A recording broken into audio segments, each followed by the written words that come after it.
महाराष्ट्राचं राजकीय वातावरण गढूळ झालं आहे। एक वेळा सत्ता माझ्या हातात देऊन बघा, असे वक्तव्य महाराष्ट्र नवनिर्माण सेनेचे प्रमुख राज ठाकरे यांनी केले। ते विधानसभा निवडणुकीच्या अनुषंगाने यवतमाळच्या वणी येथे पदाधिकाऱ्यांना संबोधित करताना बोलत होते। यवतमाळच्या वणी येथे टिळक चौकामध्ये मनसे प्रमुख राज ठाकरे, अमित ठाकरे सभास्थळी दाखल झाले असून यावेळी त्यांचे पुष्पवृष्टी करून जंगी स्वागत करण्यात आले। येणाऱ्या विधानसभेसाठी महाराष्ट्र नवनिर्माण सेना पक्षाच्या वतीने 200चे 225 उमेदवार रिंगणात उभे करू। महाराष्ट्राचं वातावरण गढूळ आणि चिखलमय झाले आहे। बदलापूर, कोल्हापूर यासह इतर जिल्ह्यात मोठ्या प्रमाणात अत्याचाराच्या घटना होत आहेत। त्यामुळे या घटनेवर कोणी बोलायला तयार नाहीत। पोलीस यंत्रणांना कारवाई करण्याचे आदेश देतात आणि त्यांच्यावर राजकीय दबाव निर्माण करून त्यांच्याच मागे ससेमिरा लावतात। एक वेळा माझ्या हातात सत्ता देऊन बघा। महाराष्ट्रात शेतकऱ्यांच्या आत्महत्या वाढत आहेत। बी बियाण्यांचे प्रश्न मोठ्या प्रमाणात आहेत, असेही राज ठाकरे यांनी यवतमाळच्या वणी येथे पदाधिकाऱ्यांना मार्गदर्शन करतेवेळी बोलत होते। यावेळी मोठ्या संख्येने मनसेचे पदाधिकारी, कार्यकर्ते उपस्थित होते।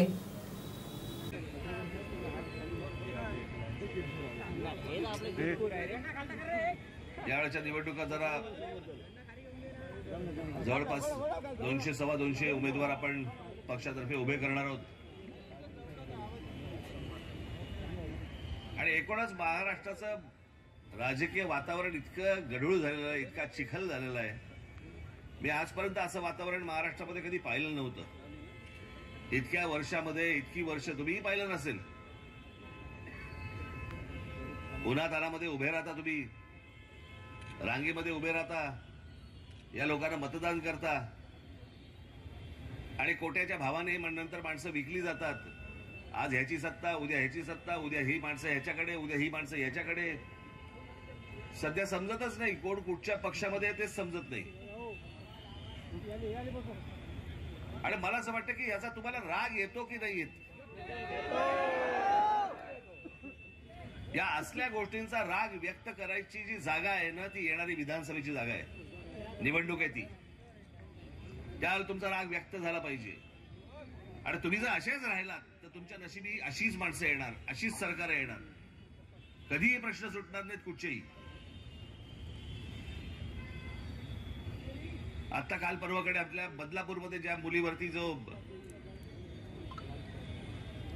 शारीरिक काही अत्याचार झाले,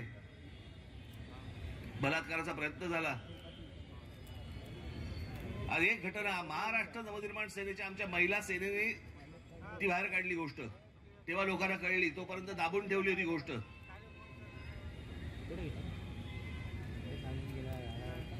ती घटना घडल्यानंतर मग लगेच सगळ्या ठिकाणी सुरू झालं। काल आता कोल्हापूरमध्ये झालं, लहान लहान मुलींवरती हे बलात्कार करतायत।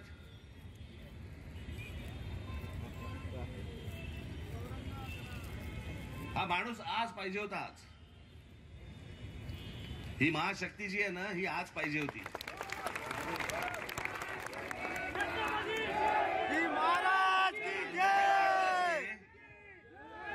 रांजाच्या पाटलाचा जसा हातपाय कापून जसा चौरंग केला होता ना, तसे ह्यांचे चौरंग केले पाहिजेत।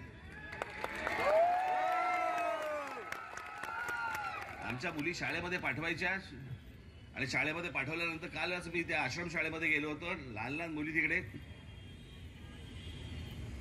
या संपूर्ण महाराष्ट्रामध्ये पसरलेलं आहे आणि याचं कारण कायद्याचा वचक नाही। मी याचा दोष आमच्या या पोलीस यंत्रणेला बिलकुल देणार नाही।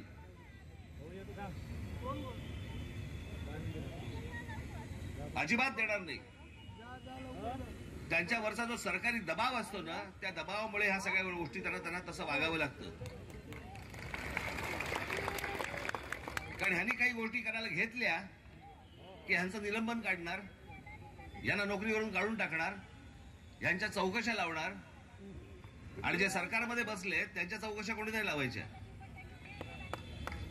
कुठे लाठीचार्ज करायला सांगा, कुठे परिस्थिती हाताळण्यासाठी म्हणून त्यांच्या हातातच काही नाही आणि मग दोष द्यायचा ना, असं थोडी चालतं।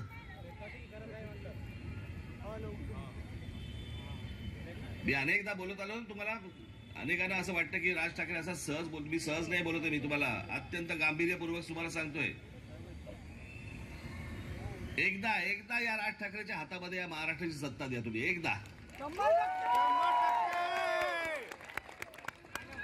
राज्य कसं हाकलं जातं ना, कायद्याची भीती काय असते ना, हे मी तुम्हाला दाखवून देईन.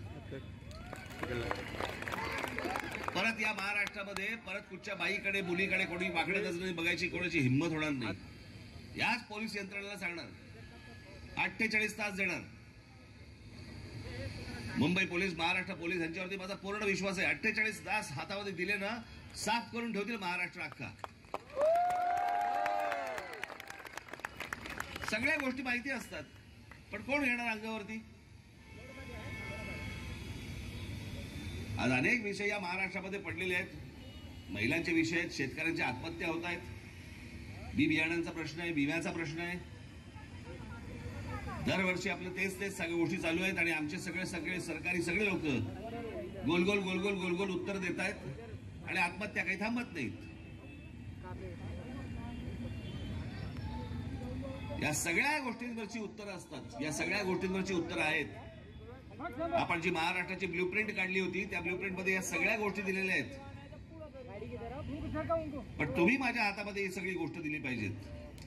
आज विधानसभेच्या निवडणुका लागल्यात. मी काय फार तुम्हाला इथे भाषण करण्यासाठी आलेलो नाही. मला राजूने सांगितलं होतं इथे स्वागत आहे. जेव्हा केव्हा विधानसभेच्या निवडणुका लागतील तेव्हा लागतील. मी मराठवाड्यामध्ये काल मी 2 जागा विधानसभेच्या काल जाहीर केल्या. गडचिरोलीमध्ये, आज यवतमाळमध्ये इथे आलोय, वणीला आलोय. आज पण मला एक गोष्ट जाहीर करायची आहे. म्हणजे या वणी या विधानसभा मतदारसंघामध्ये मी आमचे राजू उंबरकर यांची उमेदवारी आज इथे जाहीर करतोय.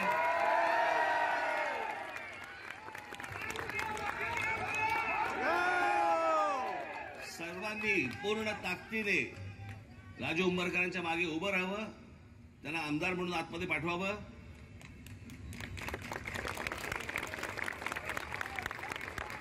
मी तुम्हाला सांगतो की हा बदल तुमच्याकडनं घडवून द्या, मला घडवून द्या.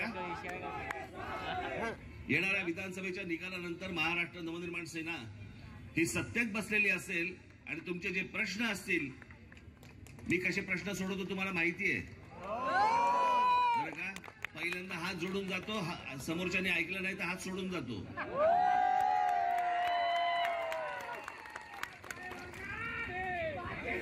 येणाऱ्या विधानसभेच्या निवडणुकीसाठी म्हणून तुमच्या शुभेच्छा, तुमचे आशीर्वाद आमच्या मागे कायम राहो, एवढी फक्त एक अपेक्षा आशा व्यक्त करतो. आपल्या सर्वांचं दर्शन झालं याचाही मी स्वतःला भाग्यवान समजतो.